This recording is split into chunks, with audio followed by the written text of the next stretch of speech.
Philippe Schill, maire d'Aroué de 2003 à 2020, ne se présentera pas au municipal. Il dit qu'affecté par son combat judiciaire dans l'affaire de la Tetiaroa Royal Race, il doit mobiliser ses forces pour défendre son honneur. Mais sur sa succession, il tergiverse, gagne du temps et refuse de confirmer ce qui a fuité. Léo Maret serait la prochaine tête de liste de son groupe dans la commune. Je dirais d'abord que le suspense, ça n'a jamais été une volonté de notre part. Il y a eu une fuite.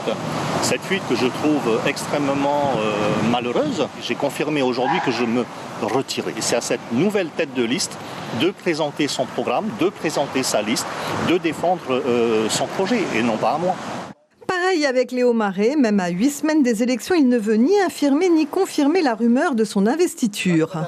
Il y a un temps pour tout, par respect pour l'équipe, par respect pour toutes ces personnes qui vont se rassembler autour de ces valeurs, je ne ferai pas de déclaration. Alors finalement, puisqu'il faut mettre les points sur les i, nous lui faisons remarquer que les municipales en Polynésie sont des élections très claniques où les non-autochtones n'ont que très peu de chances de remporter une mairie. Il y a des communautés qui vivent ensemble et moi je pense que ce qui est important c'est de rassembler ces gens-là pour construire un beau projet de société. Ce serait peut-être une première, est-ce que l'exception à la règle, qu'est-ce qu'on a à perdre? Petit sondage donc dans la rue et des réponses qui ne nous surprennent pas. Vous voteriez pour Léo Maret? Non, non. C'est qui Léo Maret? Ah, le chanteur. Léo Maret? Non. C'est sûr, ils ne vont pas voter Léo Maret. Ça, c'est Teura Iriti, il va passer officiellement au premier tour. Ici, on est en Tahiti. Les Français sont ignorés ici. On a déjà eu le CEP à Aroué. On va peut-être pas avoir un pouvoir comme maire à Aroué. Il faut être logique. Quant à Teura Iriti, maire depuis plus d'1 an, elle repart au combat sereine. Nous prenons acte. Ce qui est essentiel pour nous, c'est de nous préparer pour ces élections. Qu'on en finisse une fois pour toutes. 3 mois sous la tutelle du Haut-Commissariat, c'est 3 mois sans réelle action. Alors, Léo Maret sera-t-il oui ou non candidat à la mairie de Aroué? Une décision a certainement été prise en ce sens, mais les journalistes ce soir ont un peu le sentiment que les réactions de la population à leur reportage pèseront dans les prochaines discussions internes à la section Tapura de Aroué. Alors, Edouard Fritsch, Léo Maret sera-t-il le candidat du Tapura Aroué? Je me fie à votre reportage. A priori, ça a l'air d'être le candidat pour Aroué. Vous le soutiendrez? Pardon? Vous le soutiendrez? Non, vous savez, j'ai une position constante en matière d'élections municipales. Je ne veux pas m'initier dans les difficultés, dans les problèmes de nomination de candidats. Je sais que Philippe Schill, effectivement, a décidé, on s'est vu à ce sujet, de se retirer pour les raisons que vous avez évoquées.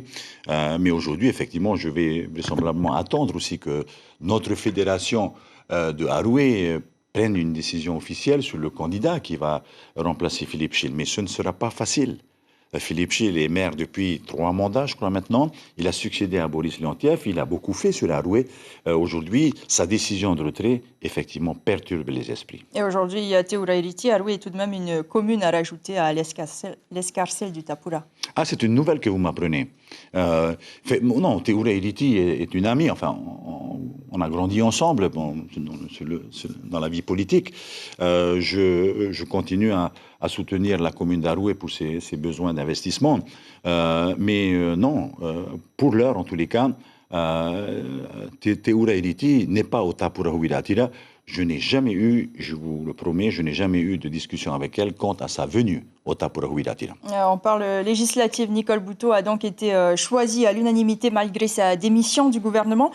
Tepuaror Iter Ithei est-elle chef du groupe à l'Assemblée et Tuter Ei Tumahei, fils du défunt maire Roni Tumahei. Pourquoi ce choix? Vous ne trouvez pas que c'était un beau ticket?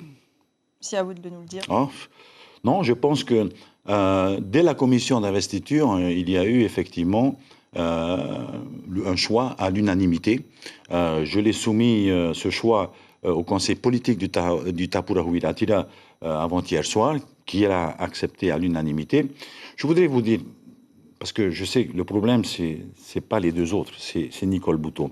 Je voudrais vous préciser quand même que Nicole Bhutto n'a jamais quitté le Tapurahu Ilatira et jusqu'à ce jour, elle est toujours secrétaire générale de notre parti. Donc effectivement, ce différend qu'elle a eu, dû à une situation effectivement qu'elle n'a pas supportée, la non-vaccination du vice-président du gouvernement, de l'ancien vice-président, donc l'a fait effectivement, c'est une révolte chez elle qu'elle n'a. Bon. Alors justement, concernant la position de Thierry Alpha et Gaston Tong-Sang, comment ça se passe au Tapura? Est-ce que c'est toujours l'anarchie ou est-ce que vous êtes devenu celui qu'on écoute? Non, c'est pas l'anarchie. Bon, ces deux, effectivement, j'attends toujours qu'ils se décident parce que il faudra quelque part que tout le monde rentre dans les rangs et que la discipline soit de règle au Tapurahu Ilatira.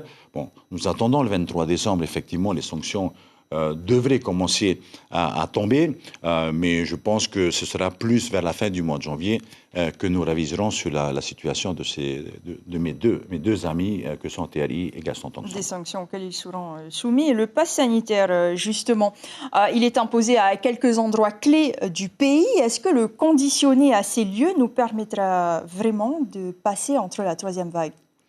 Vous savez, aujourd'hui, il est autorisé, effectivement, bon, les foires sont autorisées, jusqu'à 500 personnes en lieu public, il n'y a pas de problème, il n'y a pas de Il pose problème jauge. aujourd'hui, à titre d'exemple, hier, une centaine de personnes a été refusée à la Oui, foire. non, mais exactement. Et donc, nous avons effectivement discuté de cela avec le haut-commissaire. Et pour les foires où il y a beaucoup de monde, puisque je vous rappelle quand même que la foire agricole est une foire à grand succès, il a été effectivement proposé que les personnes qui accèdent à ces foires et présentent leur passe vaccinal.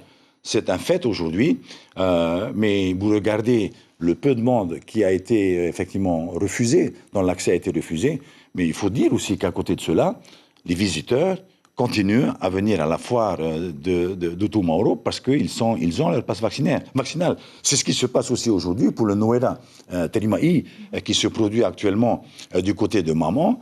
Le contrôle se fait normalement et les gens qui viennent ont leur passe sanitaire. Vous savez, ce n'est pas pour les obliger. Ce n'est pas pour les obliger. Je suis très inquiet du rebond du Covid. Du variant Omicron, d'ailleurs. Je ne sais pas si ce sera le variant. Je me méfie encore, pour l'heure, je me méfie encore du Delta. Et comme il est annoncé, les choses se répètent et se vérifient. Il faut se préparer. Il faut se préparer à un rebond au mois de janvier prochain. Et pour se préparer, parce que je ne veux plus confiner, eh bien, il faudra se vacciner. Merci, Monsieur le Président. Pour ces réponses, nous reviendrons avec vous une dernière fois. L'information en continu sur Polynésie la première, Internet et réseaux sociaux.